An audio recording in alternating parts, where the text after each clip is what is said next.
Hi everyone, welcome to Lumination. My name is Adaora and I'm extremely passionate about helping people live a purposeful life. On this show, I'm going to be talking with so many amazing people whose journeys I hope will inspire you, will motivate you, and will empower you to do so many amazing things in this world, because I believe that you were made for greatness. And so I want you to listen to all of this stuff, and I want you to remind yourself that you are light.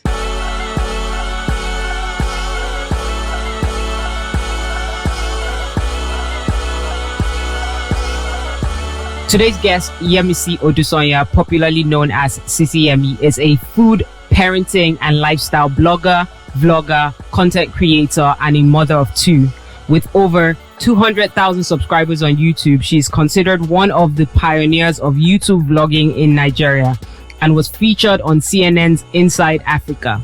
She's a contributor for Guardian newspaper and has won numerous awards, including Woman of the Year for Social Media by Her Network and YouTuber of the Year by Eloy Awards.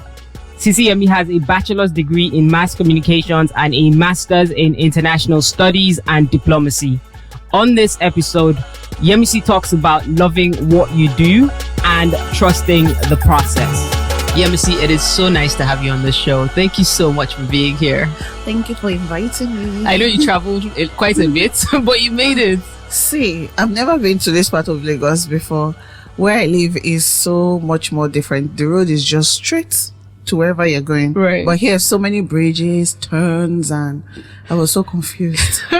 But the beautiful thing is you're here. So thank you so much for being here. Thank you for having me. Now, a lot of people know you as, blogger, vlogger, media personality. Yeah. You're referred to, in different spheres.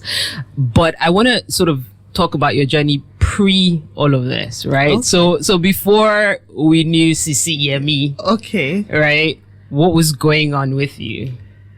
I'm trying to remember because that's such a long time ago. I think that's maybe like 10 years. Oh, plus. Wow. Because when did you start vlogging? I think when I started seriously was when I was doing my master's. So before then I was doing my undergraduate. And what was I doing? I used to read a lot, read a lot of magazines, a lot of novels, and my imagination was crazy. And maybe because I was bored all the time. What were you doing a master's? My undergrad was mass communication. Okay. But I started with medicine and then figured that was not what God called me to do. Then I went to mass comm because in mass comm there's no mathematics, no physics, no chemistry. So I just wanted the easy way out. So I did mass communication, and then for my master's I did international diplomacy because I wanted something serious to balance the mass communication. Right. But pre that time, I just remember spending a lot of the time at the cyber cafes. My school, I went to Igbinedion and there was no internet there, even phone network we didn't have.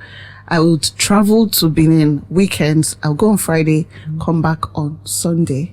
I would sleep in the cyber cafe. You guys, they would chase me in the morning and be like, we're finished overnight browsing. It's time for everybody to go. We'll reopen by 9.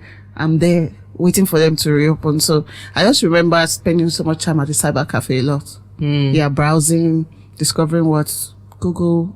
And then that transition happened. Yeah, and then I discovered, oh wow, you can just search for something and you can find it. And so while I was reading a lot of magazines and books, I found the internet you can read so much more. You can search and find something. And I just had this love and obsession for just surfing the internet. Right. Okay, so then that transition happened from that point where you're now I love to surf the internet.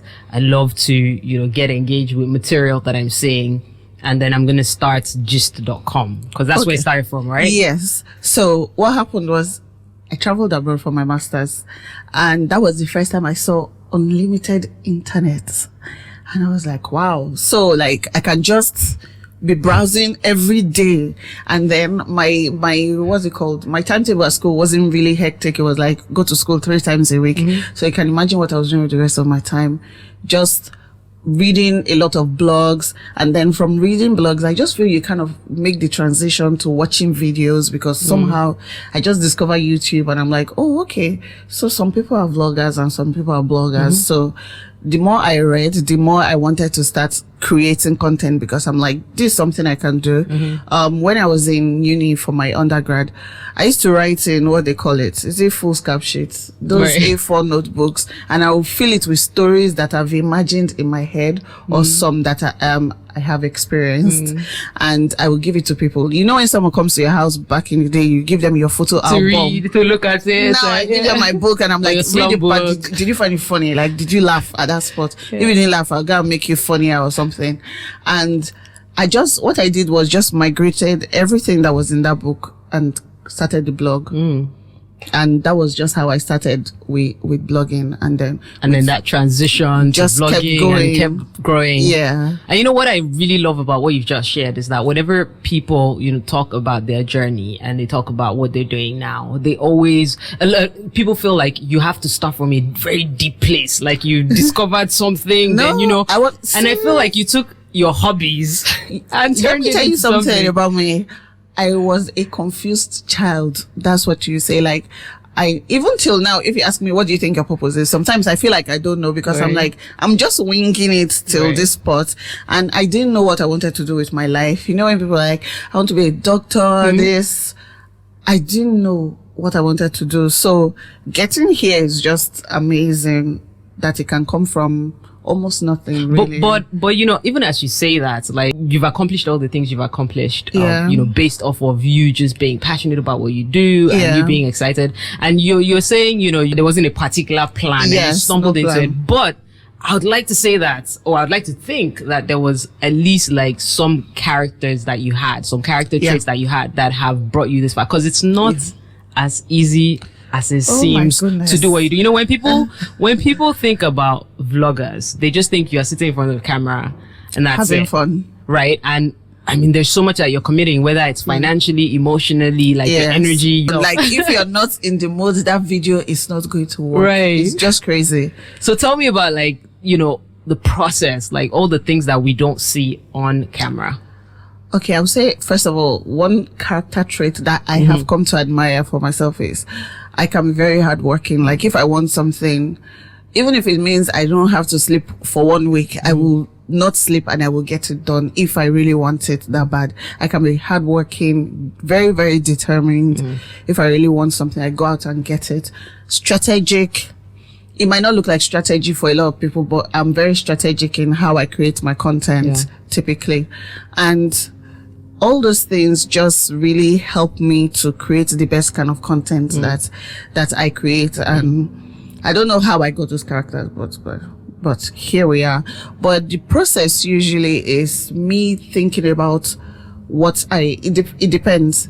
If it's, let's say, working for brands versus creating content that I just want to create.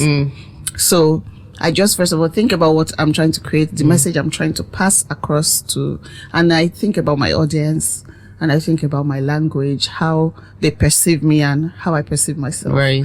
Because sometimes you don't know who you are until, like, your audience is like your mirror. So you don't know who you are till they tell you, oh, Sisi Yemmie, you're like this, you're like them.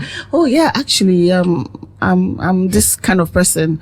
So I try to think about my language and I try to keep the energy positive. If I'm in a bad mood, a video is not going to happen. And if it happens, it will not do well. So yeah, I put all those things into consideration, put myself in a good mood, make sure I'm well informed about what I'm talking about, and make sure I try to be very diplomatic and not to be controversial. You have to filter some of the things that you're thinking.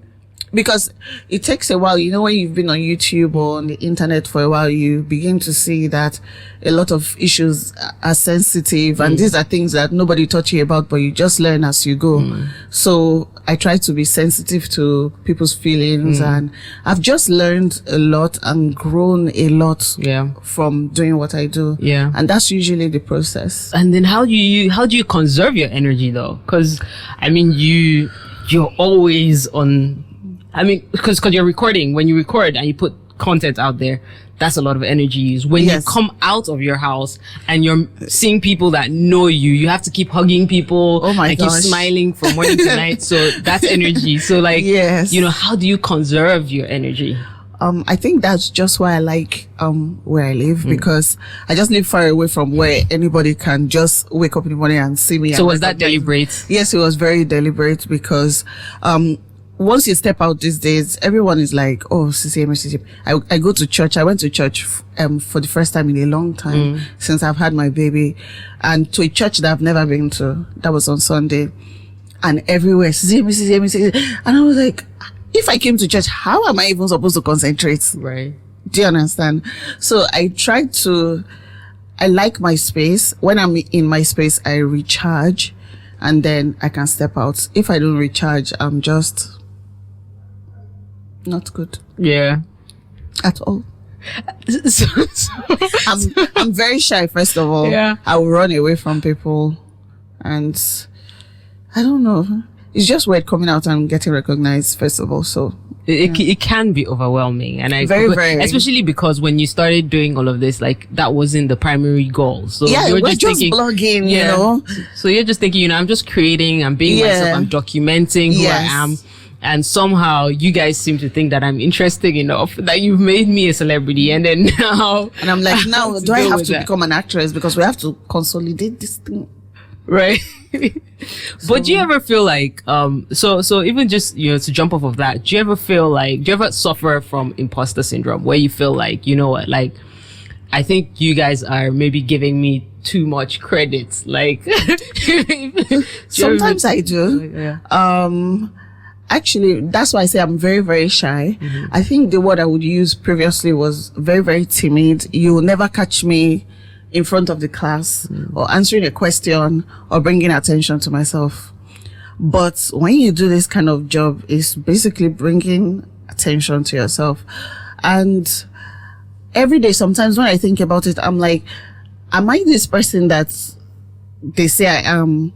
Let's say I go somewhere and I see someone, oh my goodness, my mom has to meet you. And the mom is like, oh my God, Sisi Yemmie, I saw your recipes. Everything works for me. Blah, blah, blah, blah. And I'm like, is that me? Like, it can be crazy sometimes, because even I sometimes don't believe what I'm doing is, let's say, that's good or it adds value like that. But when you get people saying something to you, you get that validation and it gives me confidence. But then sometimes I'm always like, is this really me? And if I notice that's why I try to put myself in a place where I protect my energy, I protect my space, because if I don't do that, on some days I just have that low self-esteem comes.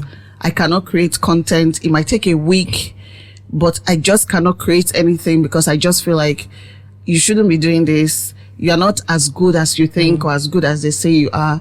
But after a while, when I get out of that funky mood, I'm like, yes, I'm Sisi Yemmie. Yeah, like you are good at what you, yeah, you do. I'm Sisi Yemmie. No, that's Sisi Yemmie. It's me. So, and I try to, that's why I love the internet, because I try to follow people that have that confidence and it sort of bounces back on me. Listen to positive music and all of that good stuff. So and I love that you said you follow people who have that confidence, and I feel like a lot of people don't understand that they have the power to manage what it is that they see and what they feed off of. And a lot of people will not they will not feed, they won't sieve the information that's coming through. So it's like, I'm just following everybody. There was a time I was following like a lot of people just because I admired them or I admired their work. So it's one thing to just admire somebody's work, and then it's another thing to follow them on Twitter where they share where they share their opinions and how they think. And I noticed there was a time I was always feeling down, angry, upset, and I would just get mad for no reason. And after a while, I realized it was because after consuming information on Twitter, I now come and internalize it and transfer it to everybody around me. So I'm like, okay, you had the bad energy, unfollowed, unsubscribed, and I just make sure I keep my timeline really clean and peaceful for me, just the way I like it, because the energies you attract it's very can affect everything. True. Do you think that this thinking that you've just explained sort of is maybe what feeds into the type of content that you create? Because it seems like you create the opposites of negative vibes.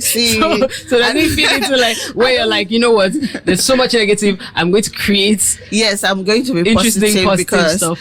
there's just so much going on in the world, and I want whatever I create to have value and to give someone else some sort of relief for any reason. It could just be you watching my vlogs and feeling better about your day. You can even just feel better that Sisi Yemmie does not have life as good as you do just by watching my vlogs or something. And it's something I do consciously. When I'm about to put something out there, I'm like, is this going to help anybody? Is it going to affect them positively? If everything you're going to do is going to cause, let's say, drama, for instance, that's why I don't do drama like on my channel. Like, we'll talk about they said, she said, he said. There's some kind of content I just shy away from, because even though you are not trying to do it, it will bring drama to somebody else. And then that's not good. Yeah. And that's not why I'm here, because I learned my lesson a long time ago, but it was in a hard way.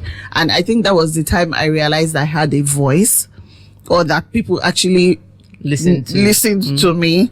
And there was a celebrity, and I really regret it. It's something that on some days I think about at least once a week. I remember, because maybe it's biting me in the butt now, but there was a time that I think I met a celebrity, and we just had the bad encounter, and I tweeted about it. But I tweeted about it because I was feeling emotionally like, and I just did it. But it went on all the news websites, and I was just freaking out at the end of the day, because I'm like, this was not my intention. I was just venting. Like, I could have vented inside my house, but I was just venting.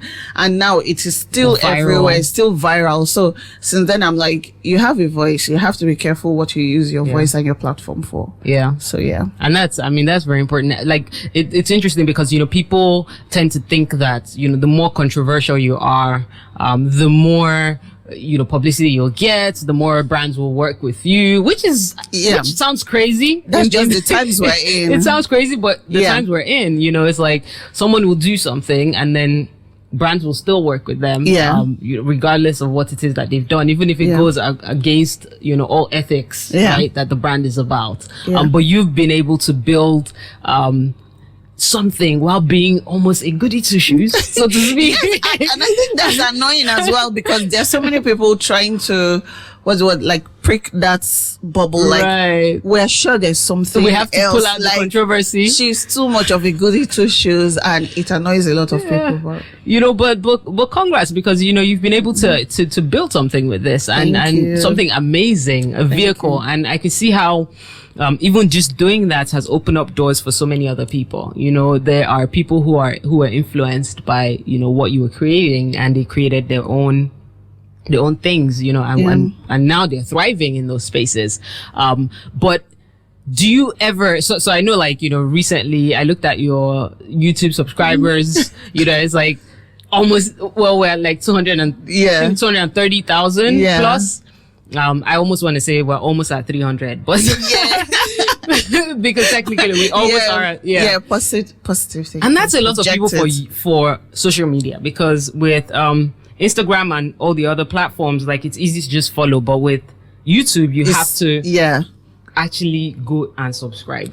And that's the thing. When I checked my analytics, it told me about 40% of the people that watch my videos are not subscribed. I'm like, if you guys are subscribed, where are we going to be? We're probably going to be on 500k, right? And I hope they subscribe, please. They'll subscribe. Please subscribe.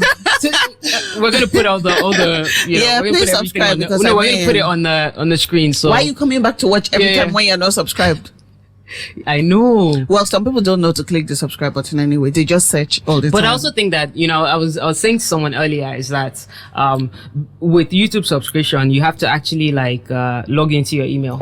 And if your phone is not logged into the email, then you can't subscribe. So it has to be intentional. Like, you have to actually want to do it. So speaking about the subscription, the reason I'm saying this is because, I know that when you're really enjoying something that you do, you're focused on it, you're doing it, you may not look at the insights of it. So you're not always focused on the insights. Yes, you look at it because you're doing it professionally, and you have brands that you need to report to. So you're looking, but you're not engrossed in it because you enjoy doing it.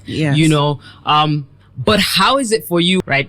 I know there's like that, maybe that angel on one side that's like, you didn't get enough numbers today. Yeah. But you got great numbers 2 weeks ago when you put out that video. And there's the other angel that's like, excuse me, I put out the content that I really enjoy to do. You know, how does that play out for you in your mind? I think for me, I try to find a balance.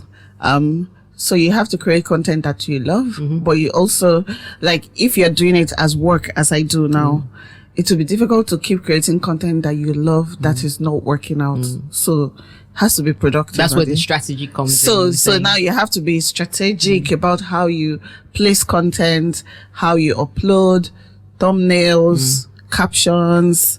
If you have to clickbait once in a while, just to bring them back, like shake them up, like we're still here now, check something out. Yeah, we have to do it. So I just try to create that balance, because if you keep thinking about the numbers, anytime I think about the numbers, it stresses me out, because I'm like, okay, if you have 200k subscribers, why are 200k people not watching every video? But you have to understand that I've been doing it for a while. Some people subscribe from the first day. They probably don't have YouTube channels anymore. They don't remember YouTube. And there are some people just subscribing now. And then because my channel is more lifestyle, people subscribe for different reasons. So they could have seen a recipe yesterday and that's why they subscribed. And now I'm showing baby content. And then they subscribe because they saw something else and now I'm doing some. So they subscribe for different reasons. For different reasons. So my channel will always have like different numbers, but still at the top of it, I still know what does well. Like when I want to do something that does well, I know what to do. You know what to do. I know what to do. Sets. I know, like, okay, go back to your recipes, because that's what gives value at the end of the day. People really like the recipes, and so I go back to that, and I try to see, okay, like now YouTube is telling us you need more watch time. People need to watch your videos longer. And I'm like, but people tell me they like my recipes because they are short 2-minute videos. Right. So how can I make them watch 10-minute videos? So now I'm like, okay, I have to start cooking, but longer recipes. But we can't just make the recipe long. It has to be like a vlog. So I have to be talking while cooking and showing them my kitchen and acting up while cooking. So the process takes longer. Because it's a lifestyle now. It's not just about the cooking. So that way it increases your watch time and all of that. So everything has like strategy, and it can be difficult to find that balance, but I try. Yeah. And the thing about impact really is, like, you can't just measure impact by numbers. Yeah. Like I saw someone that commented recently on one of your posts and said, you know, they cooked this for their husband. Oh my God. And they need to pay. Like their husband was happy. I get that one all the time. How do you measure that in numerical data? Like, you really can't, you know, but there's impact that you're making, you know, that is beyond those insights and those numbers. Yeah. You know, so how does that even feel to you? Like, just knowing that you are part of people's lives. So it's not even just them watching you, it's actually them feeling like Sisi Yemmie is my sister, my homie. Like, I feel like I just have access to people's lives. Like, once you try my recipe, I'm in your house now. And what does that mean to you? Like, what does it mean to you knowing that you have access? I don't know. It's mind blowing sometimes. It's just crazy to think about it. And I don't like to think about it because it can get overwhelming by, okay, how many people have seen this? For instance, I was going through, like I said, I recently started going through that analytics, and I realized one of my video had done 1 million views. And it was the puff recipe. So I sat down and I'm like, okay, let's say 1 million people have seen it. Or let's say 1 million people have not seen it. Let's say 500k people have tried it 2 times. Or 300k people have tried it 3 times or 4 times. And that's how we got to 1 million. And I'm like, this is just crazy. Like, you don't want to think about the numbers because it can overwhelm you. So I try not to do it. I just take one day at a time, create my content and leave it, let it fly and do something else. You talked about, like, not, you know, obviously, like, trying to censor what it is that you're saying sometimes, knowing the sensitivity and you know, understanding like the possible backlash that could happen. But you recently, there was a video that you did where you spoke up about a situation that was going on, and it was basically you saying, you know, like, I'm gonna use my platform to speak against something that I'm not comfortable with, that I don't believe in, and that I think that, you know, other people need to join me on this, right? To basically take the situation, right? I don't want to necessarily mention the situation, but you know, you used your platform, and I mean, do you ever? First of all, what made you do that? Because that was outside of what you normally.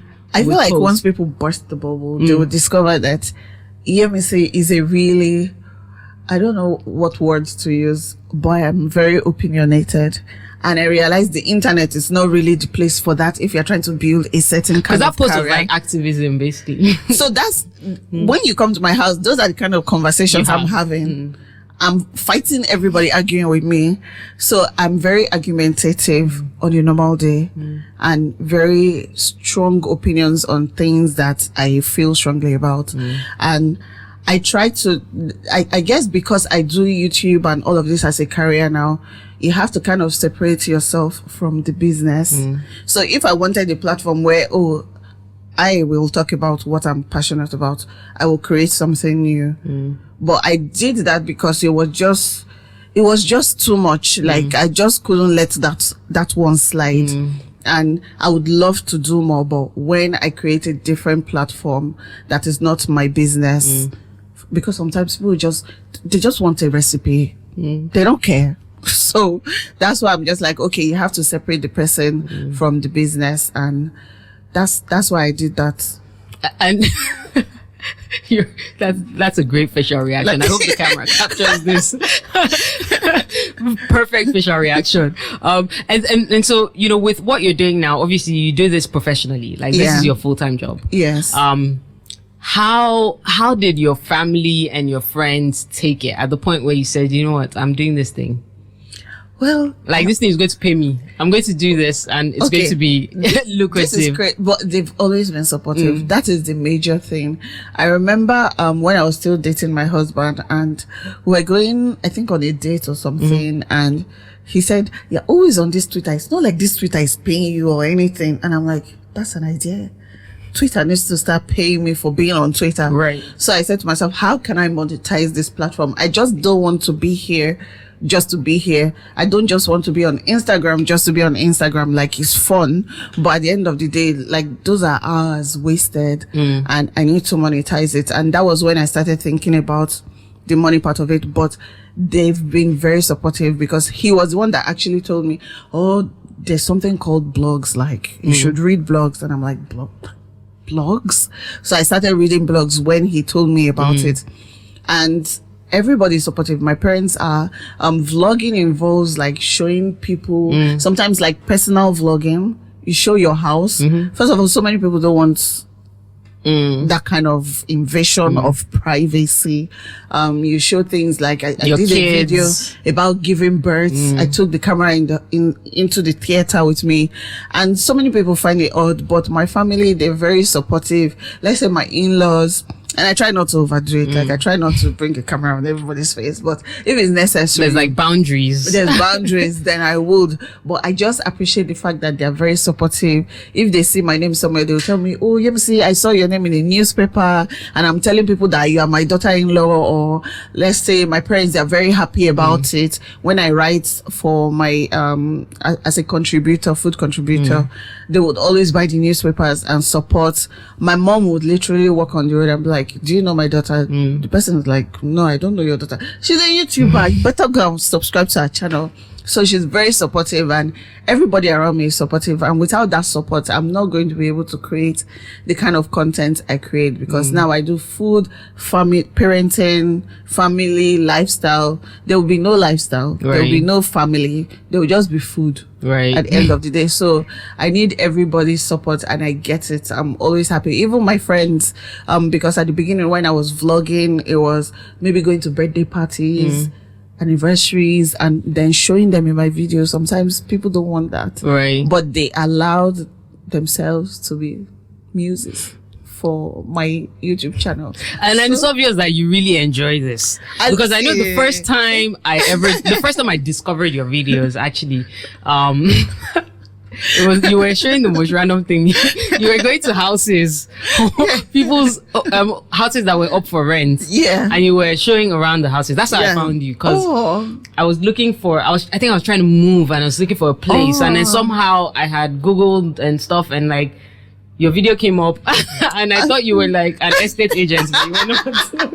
Oh my goodness! Where you're like, oh, I'm just gonna walk into properties and show, and you'll be like, oh, this is the big bad bathroom, and the nice. And that is something else I'm very passionate about, and I've been asking myself, how can I monetize this thing? I love going into people's houses, right? Not just the property search, like. Decorate your house. Just let me come inside and see what your kitchen looks like and your bedroom. Like, I'm very nosy. So that's why I like doing the house tours, and I want to see how I can do that going forward, more of that, because anytime I do it gets a lot of views and people love it. And so I like properties, and if that's how you found me, that's a good thing. I know, that's actually how I found you. The very first time. And you know, you talk about all this, your journey so far, and all the highs and the beauty of it. But was there ever a point where you felt like quitting? Like, did you ever have a moment where you felt like, you know what, I'm not even sure about this thing anymore? Or were you always sure? Quitting? Never. Never ever crossed my mind. Like, I'm like, I could be 100 years old. I'll be that grandma with the camera, like, oh, my little grandkids came back today.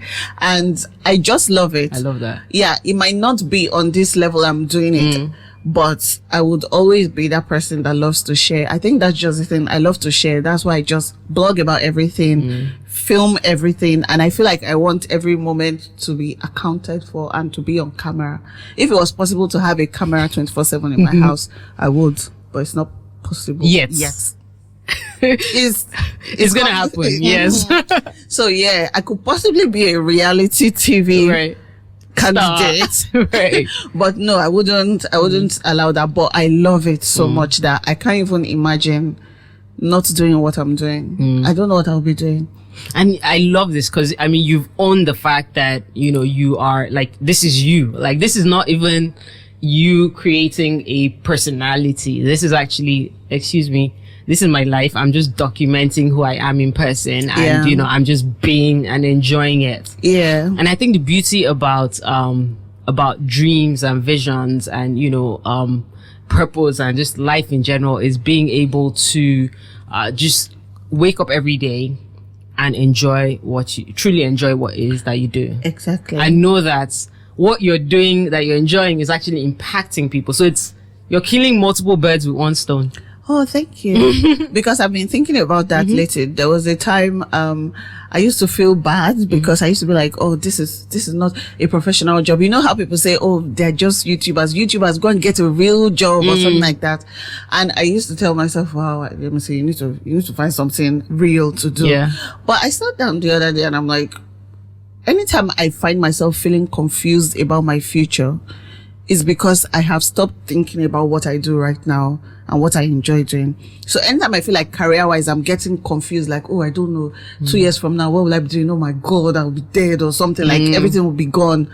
But that's because I have just strayed from where I am and what I love to do. So you're out of alignment with your purpose. Exactly. So anytime I'm confused, that's what happens. So I try not to think about, oh, is this a real career? It doesn't matter if it's real. It's feeding me.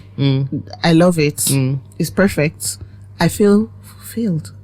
So tell me about the first time that you monetized your platform. I remember receiving a request, someone saying they wanted to advertise, and I'm like, wow, someone wants to advertise. I'm about to be a billionaire. And then I quoted 2,500. Wow. And the person was now pricing it. Like, they priced it all the way to 1.5 or something. And I was like, this was like one post.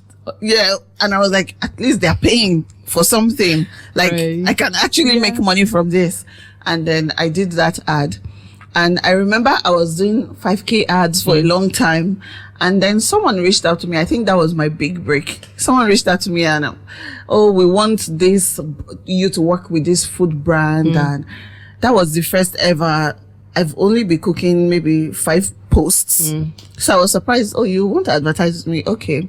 I sent my usually 5K rates in my head. By the time I multiplied everything, it was like 25K, 2.5 for Twitter, 1.5 for this. I broke everything down, and I was expecting the person to start pricing. And the person called me and was like, is everything okay?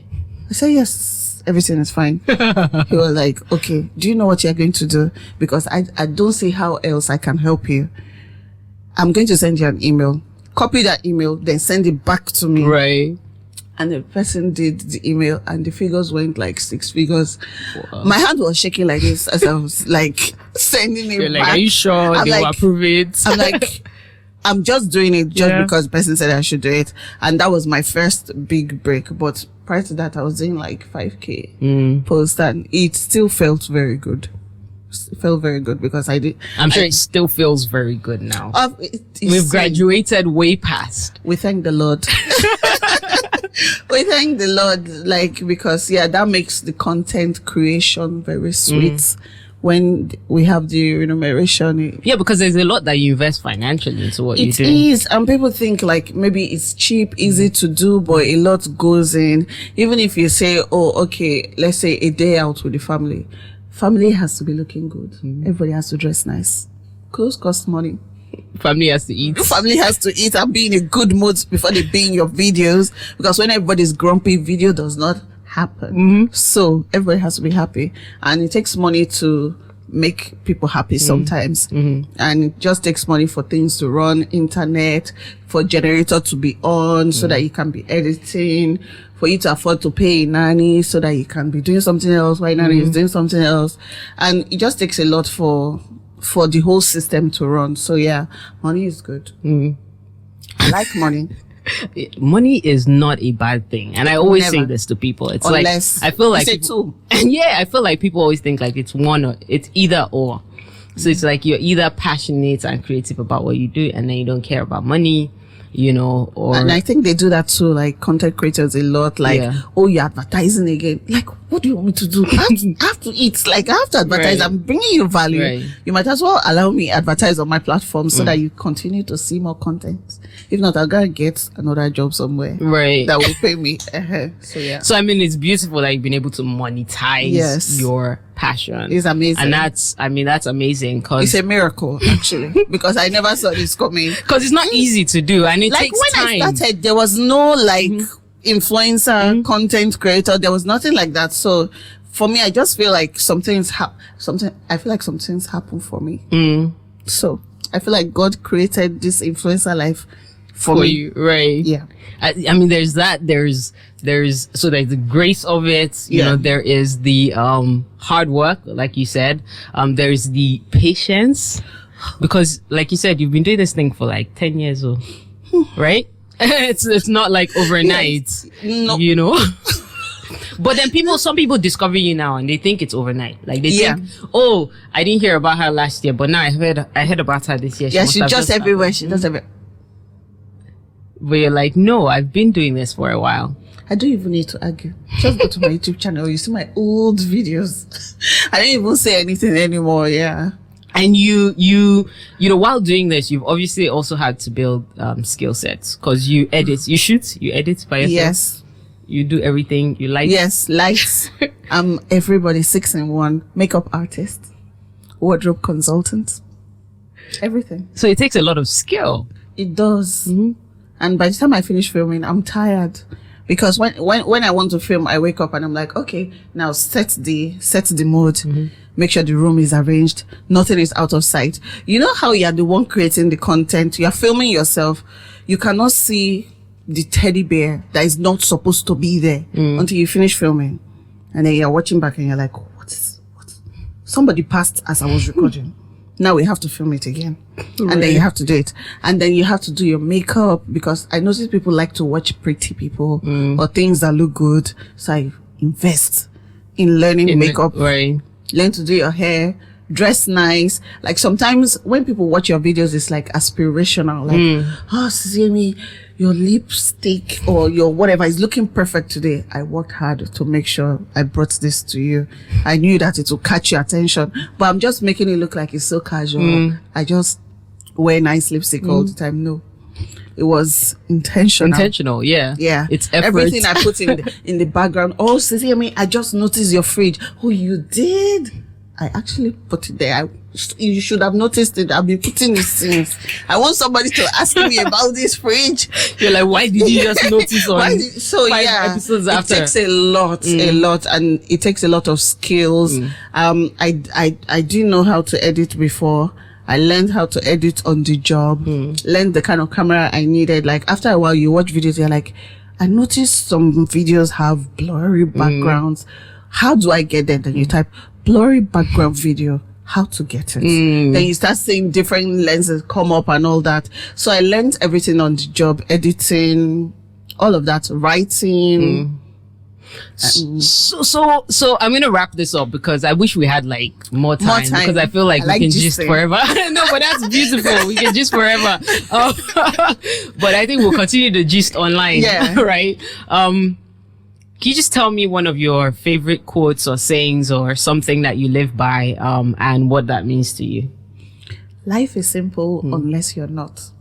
And I saw that on Twitter. It was someone that tweeted it a long time ago, I think about 7 years ago. And anytime I feel stressed, I just remember life is simple unless you're not. Like, are you the one complicating this thing? Is this a big issue, or is it like 2 years from now, will this be important? And anytime I remember it, it just makes everything easy. Even when it comes to like, let's say financials, material things. And it's like, life can be so simple. Do you want to live extravagantly, or do you want to minimalize? Like, it can be as simple as you want it. It's a decision, right? And even if you have like, let's say, difficult task, anytime I'm about to do something difficult, the thing just comes to my head: simplify. That's something I keep to myself. Like, simplify this thing. This thing is too complicated. Make it simple for yourself. And that's what I apply to my recipes too. And that's something that was the feedback I always got. Like, Sisi Yemmie, your meals look so simple to do that when I replicate it, it is so delicious, but it is simple. And I'm like, I like simplifying. I like simple. Makes my life easy. I don't like stress. So yeah, life is simple unless you're not, and then it will now be complicated. I hope you guys heard that. Simplify your life, but keep it simple. I love that. I love that because I live by that. So awesome. Yeah, so it's beautiful. Where can people find you on? Don't leave my hand hanging. One, if you want to just see me, see my house, and see what I get up to, YouTube.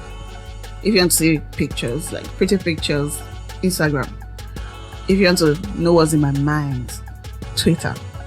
If you just want to play around, go to my blog. Okay. 5. Which is sisiyemmie.com, right? Yes, sisiyemmie.com. And 5, there should be something else. What's your something else? I just started TikTok. What? I heard it's the new one right now, so I'm like, I need to figure out this TikTok just in case it's going to kick the other ones out. Right. Yeah, so. Right, so you're on all the platforms pretty much. Thank you so much for being here again. Thank you for having me. I enjoyed the conversation. Thanks for sharing so much. And I'm sure that it's going to impact as many people as possible and they learn stuff from it. I hope so. And your makeup is really nice, by the way. You did it yourself, so. See, DIY. Self-done makeup. What's up, Lumination Tribe? Subscribe to this channel for more insightful and impactful learning. Check out our website, luminaworld.com, for show episodes, resources, and events. Let's continue this journey of growth.